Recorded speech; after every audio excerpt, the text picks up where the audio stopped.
a vision unveiled, SADC's future inverse, in Zimbabwe's House of Learning, a voice resounds, Mnangagwa speaks of progress, breaking new grounds, on innovation's wings, SADC takes flight, research and knowledge, or quitting late.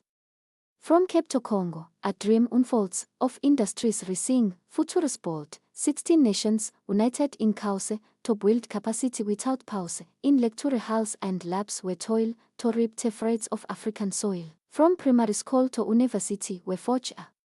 path to prosperity, skins and takes, or tools of trade, a sustainable future to be made, ecosystems of innovation bloom, dispelling shadows of economic gloom, leaders gather, means ignite, to chart a course through day and night. For in our unity, we find our strength, SADC's potential knows no length, so let the world hear our decree, an industrialized SADC will say, with knowledge as our sturdy foundation, will build a thriving southern nation.